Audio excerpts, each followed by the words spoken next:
بسم اللہ الرحمن الرحیم. میں ہوں علی شیر اور آپ میرا یوٹیوب چینل دیکھ رہے ہیں. آج کچھ عجیب سی باتیں کرتے ہیں اور کچھ ڈاٹس میں لانے کی کوشش کرتے ہیں. شاید ہو سکتا ہے کہ ہم کوئی درست نقشہ بنانے میں کامیاب ہو جائیں. وہ ڈاٹس یہ ہیں. ایک سوال ہے, کچھ سوالات کی صورت میں بات کر لیتے ہیں. سوال یہ ہے کہ کچھ باتیں ہو رہی ہیں. کہا یہ جا رہا ہے کہ کچھ بڑی جماعتوں کے جو کرپٹ ارکان قومی اور صوبائی اسمبلی اور وزراء تھے, ان کے نام جو ہے وہ PNIL لسٹ, جو باہر جانے سے روکنے کے لیے ہوتی ہے اور وہ سیکرٹ ہوتی ہے, جس کا ECL بھی کہا جاتا ہے, لیکن ECL ایک دوسری لسٹ ہوتی ہے, PNLI لسٹ ایک اور ہوتی ہے.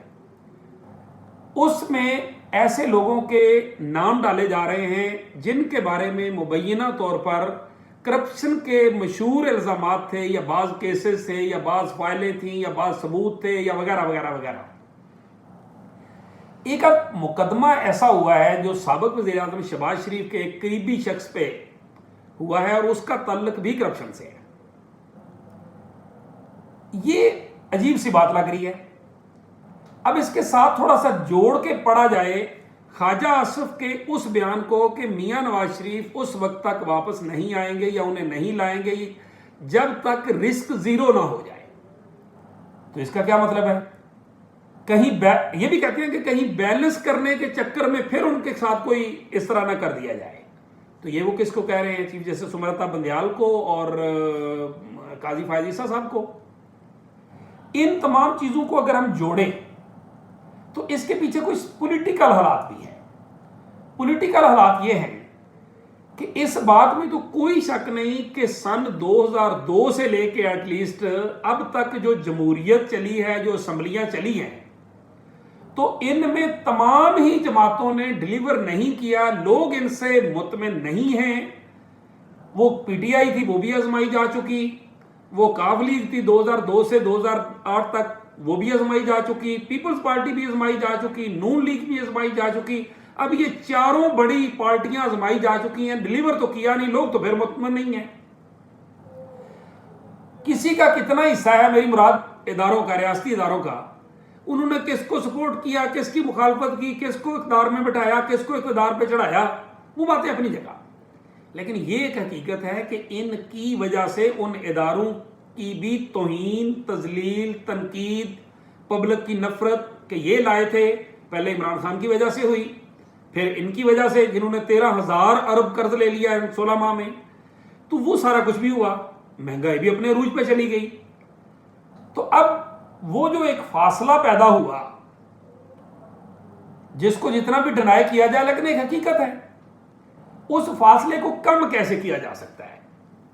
اب جاننے والے یا بحث کرنے والے سوال اٹھاتے ہیں یا بات کرتے ہیں کہ ایک راستہ تو یہ ہے کہ عمران خان صاحب کے ساتھ جو ہے وہ کسی نہ کسی لیول پہ اس طرح کی ڈیل کر لی جائے, یا وہ کر لیں ریاستی اداروں کے ساتھ, اور وہ باہر آ کے وہ یہ کہیں کہ بس جو ہونا تھا ہو گیا, یہ چند لوگوں نے نفرتیں پھیلائی تھیں, ہم بھی اچھے تھے, یہ بھی اچھے تھے, وغیرہ وغیرہ, سب اچھے تھے, آئیں ملک کے لیے آگے چلتے ہیں اور آگے بڑھنا چاہیے اور وغیرہ وغیرہ.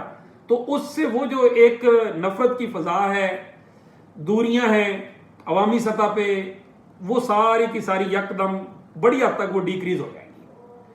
دوسری وجہ ہے ہماری قوم کی سائیکی, اور وہ ہے سلطان رائی کی فلموں والی, کہ جو بھی کوئی بڑا ہوتا ہے اس کے خلاف اگر کوئی دوسرا آ جائے اور وہ اس کے خلاف کھڑا ہو جائے اور لوگوں کی آواز بننے لگے اور اس کو رگڑا لگانا شروع کر دے, تو پھر وہ لوگ اس کے ساتھ ہونا شروع ہو جاتے ہیں. اب جب ان بڑی جماعتوں نے ڈیلیور نہیں کیا, وجوہات کچھ بھی ہوں, تو اس کا مطلب ہے کہ جن کو ان جماعتوں کی وجہ سے پرابلم فیس کرنا پڑا, جن کو رد عمل دیکھنا پڑا, تو اگر وہ ان سب ناکام جماعتوں کو یا بڑی حد تک ناکام جماعتوں کو سب کو ایکولی, بے شک پردے کے پیچھے رہ کر ہی رگڑا لگا دیں, تو پھر ان کی وہ پاپولیرٹی کیا وہ واپس آ سکتی ہے. لوگ تالیاں بجائیں گے, لوگ خوش ہو جائیں گے, کیونکہ ابھی بھی آپ سرویز دیکھ رہے ہیں جن میں لوگ کہہ رہے ہیں ہم کسی جماعت کو ووٹ نہیں دیں گے, یہ تعداد خاصی بڑھ رہی ہے. جو عمران خان کے ساتھ جا کے کھڑے ہوئے تھے وہ بھی واپس ہو رہے ہیں بہت سارے. وہ بھی کہہ رہے ہیں کہ جی وہ بھی ڈلیور نہیں کر سکا, ہم نے پچھلی بار اس کو ووٹ دیا تھا. اگرچہ وہ تعداد کچھ زیادہ نہیں ہے لیکن یہ ہے, یہ ایک حقیقت ہے. اب آ جاتے ہیں کہ پھر اس میں سلوشن یا اس کی طرف ایک ڈاٹس ملائیں تو وہ ہو کیا سکتا ہے. کہیں ایسا تو نہیں ہے, سوال ہے, کہیں ایسا تو نہیں ہے کہ محمد بن سلمان کا جو ماڈل تھا سعودی ولی عہد کا, یاد پڑتا ہے آپ کو کہ جب انہوں نے شہزادہ ولید بن طلال اور ان سب شہزادوں کو ایک ہوٹل میں بند کر دیا تھا اور کہا تھا کہ جو آپ لوگوں نے کمایا ہوا ہے اس ملک سے اور اتنے وہ آپ امیر ہو گئے ہیں, ملک غریب ہو گیا ہے, وہ سب کچھ نکالو ورنہ اگلے ان کو انجام کا بتایا گیا تھا. اور اس کے نتیجے میں سعودی عرب کے پاس خاصا بڑا پیسہ جو تھا وہ آ گیا. وہ لوٹا ہوا مال تھا یا وہ نہیں تھا یا جو بھی تھا, یا بہرحال وہ مال ان کے پاس آ گیا, سعودی عرب سٹینڈ کر گیا. دوسرا ماڈل جو ہے وہ افغانستان میں طالبان کے امیر المومنین ملا ہیبت اللہ احمد زادہ, ان کا ماڈل. وہ ماڈل کیا تھا؟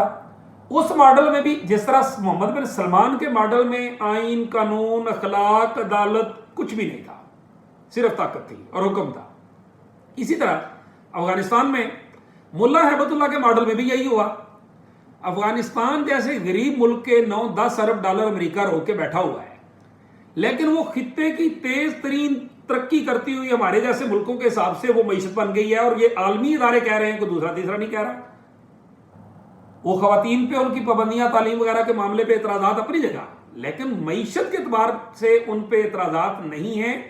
اور وہ کہہ رہے ہیں کہ حیرانگی کی بات ہے کہ یہ اپنا ڈالر بھی سنبھالے ہوئے ہیں, اس کو بھی نہیں بڑھنے دے رہے, معیشت کو بھی کر رہے ہیں اور ایکسپورٹ بھی کر رہے ہیں.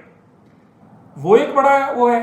اور اس کے بارے میں جو چیزیں ہوئیں وہ کیا ہوئی؟ وہ ہوئی کہ جو بڑے بڑے وار لارڈز تھے, جنہوں نے مال کمائے تھے, جن کے بڑے بڑے محل تھے, ان کو بٹھایا گیا اور ان کو کہا گیا نکالو مال ادھر. وہ جو تم نے لوٹا ہوا ہے نا کرزئی کے دور میں, اشرف غنی کے دور میں, باقی ہو ادھر ادھر جو جہاد کے زمانوں کا مال لوٹا ہوا ہے, نکالو ورنہ تمہاری ایسی کی تیسی.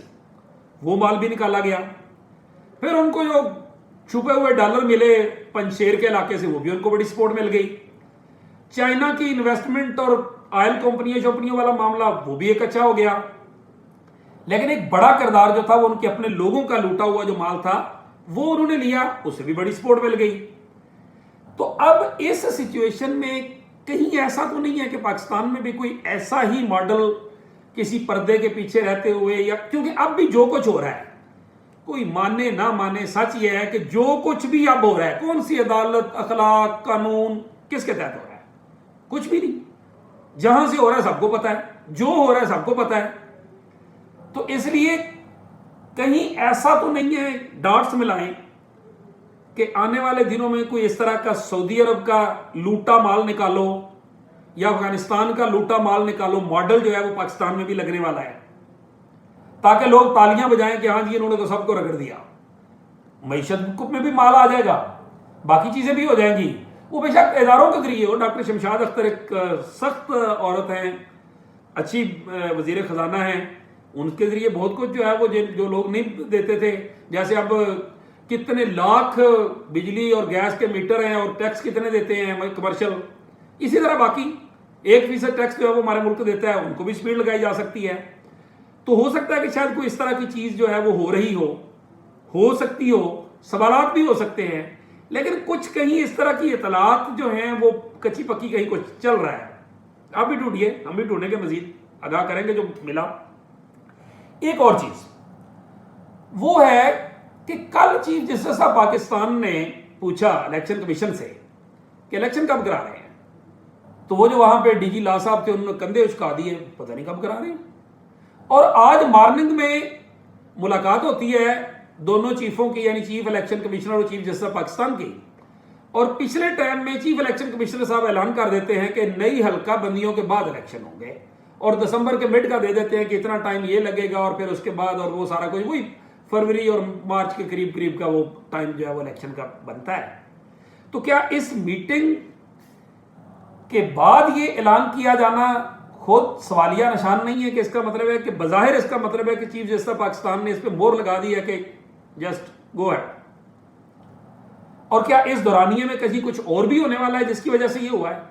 پھر ایک اور سوال بھی ہے کہ اچھا جی یہ چیف جسٹس تو اس پہ مہر لگا دیں گے، لیکن اگلے چیف جسٹس قاضی فائز عیسیٰ صاحب جو آئین و قانون سے ادھر ادھر جانے کے بہت ہی سخت ہیں اس معاملے میں، تو کیا وہ بھی آ کے اس کو کنٹینیو کریں گے؟